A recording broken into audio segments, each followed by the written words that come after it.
Hello students, हम muscular system से जितने स्केलेटन है अगर हम उसको डिवाइड करें तो हम बात करेंगे पेक्टोरल गर्डल्स के ऊपर। अब देखिए पेक्टोरल गर्डल, इस पर जब सवाल बने और जो चीजें हमको याद रहनी चाहिए, पेक्टोरल गर्डल का रोल बेसिकली क्या होता है। तो basically this pectoral girdle helps in articulation of bones of upper limbs. तो अपर लिम्स के बोन्स को आर्टिकुलेट करने में मदद करता है। ये देखिए आगे हमारा एक्सियल स्केलेटन,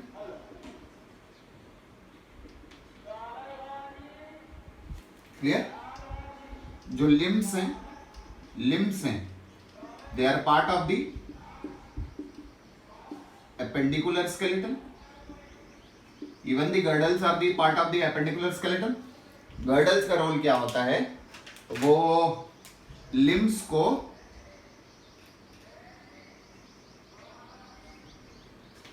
ठीक, तो girdles का रोल होता है कि वो आर्टिकुलेट करवाते किसको, लिम्स को, ताकि वो कहां पर से एक एक्सटेंशन के तौर पर रहे या किससे अटैच रहे, बेसिकली एक्सियल स्केलेटन से। तो ये बेसिकली पेक्टोरल गर्डल कहा जाता है। अब बात आती है पेक्टोरल गर्डल में आता क्या क्या है। अगर एक साइड के हिसाब से देखेंगे तो आपको मिलेगा क्या, पेक्टोरल गर्डल में दो कंपोनेंट्स आएंगे। एक आएगा क्या, स्कैपुला, एक आएगा क्या, क्लेविकल। कुल संख्या देखिए, स्कैपुला की 2, क्लेविकल की 2। टोटल नंबर जब पूछा जाए तो 4 है। ऑन सिंगल साइड अगर बात करें तो एक स्कैपुला और क्लेविकल आता है, मतलब these are the paired structure. ये आपको ध्यान रखना पड़ेगा, they are the paired structure.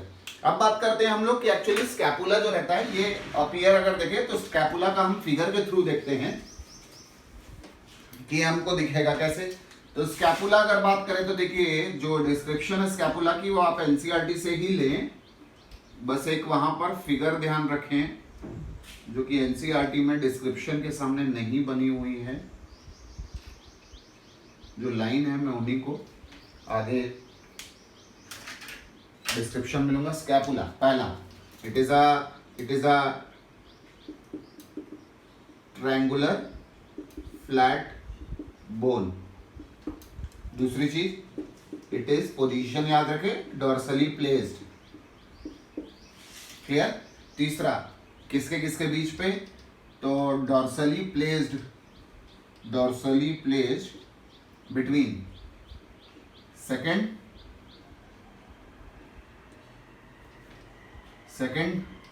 Rib, second और सेवेंथ रिब अगर बात करेंगे, कौन सा सेकेंड और सेवेंथ रिब की बात हो रही है बेसिकली, तो this is dorsally placed in the thoracic region. तो थोरैसिक रीजन के सेकेंड रिब T2 और T7 के बीच पे प्लेस्ड हो जाता है बेसिकली आपका क्या, स्कैपुला।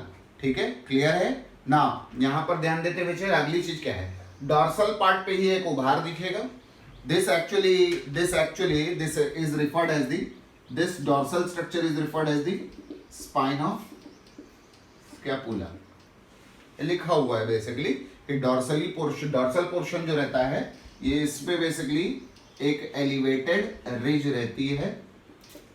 इस एलिवेटेड रिज को हम लोग बेसिकली बोलते हैं स्पाइन ऑफ स्कैपुला। आगे चल करके ये पोर्शन जो रहता है, ये रिज वाला पोर्शन एक फ्लैट एक्सपेंडेड पार्ट में आता है। तो ये जो फ्लैट एक्सपांडेड पोर्शन की कहानी लिखी है, this flat expanded part is called as the acromion। Below acromion there is a cavity, this is called as the glenoid cavity। Very important, इस पे घुमा फिरा के एक आध सवाल बनता है। glenoid cavity articulates with head of humerus, and this glenoid cavity articulating with head of humerus, this gives rise to shoulder joint। ध्यान रखना है, डॉर्सल पार्ट ऑफ थोरैक्स में है, डॉर्सली प्लेस्ड है, सेकंड और सेवेंथ रिब के बीच में placed होता है। डॉर्सल पोर्शन में अगर बात किया जाए, फ्लैट बोन है, ये सबसे इंपॉर्टेंट फ्लैट ट्रायंगुलर बोन है, ये ध्यान रखें। फ्लैट बोन की हम एक लिस्ट तैयार करेंगे। तो यहाँ पर ध्यान रखें, it is a triangular flat bone रहता है। दूसरी चीज बेसिकली इसके डॉर्सल पोजीशन पे एक उभार रहेगा, रिज रहेगा, एलिवेटेड रिज रहेगा, that is called as the spine, जो कि आगे चल करके फ्लैट एक्सपेंडेड पोर्शन बन जाता है। ये फ्लैट एक्सपेंडेड पोर्शन जो रहता है एक्रोमियन कहलाता है। एक्रोमियन के नीचे जाइए तो आपको मिल जाएगा क्या, glenoid cavity.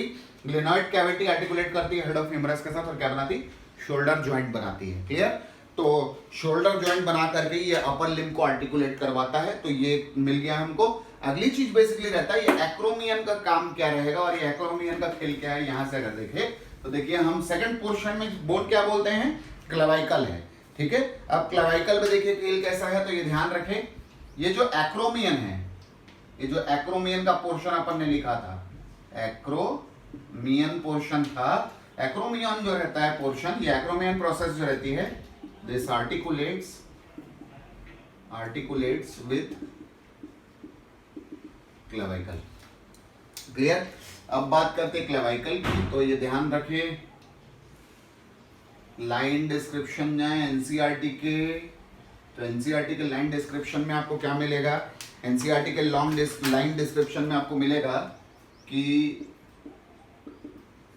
क्लेवाइकल is a long slender bone, एक चीज मिल जाती है। दूसरा, double curvature, there are 2 curvatures and this is often referred as the collarbone. ठीक, it articulates with the acromion process of the scapula. तो ये हमको दो चीजें ध्यान रखनी है भाई, किससे आर्टिकुलेट कर रहा है। तो इसका एक एक्रोमियल एंड होता होगा जो बेसिकली एक्रोमियन प्रोसेस से ही आर्टिकुलेट करता होगा। तो मेरे पास जो 2 बोन्स थे बेसिकली पेक्टोरल गर्डल के, उनका डिस्क्रिप्शन ऐसे। इंपॉर्टेंट ये है कि स्कैपुला से जुड़ा हुआ 2 चीजें हर समय ध्यान रखें, glenoid cavity articulates with the head of humerus and acromion process articulates with the clavicle.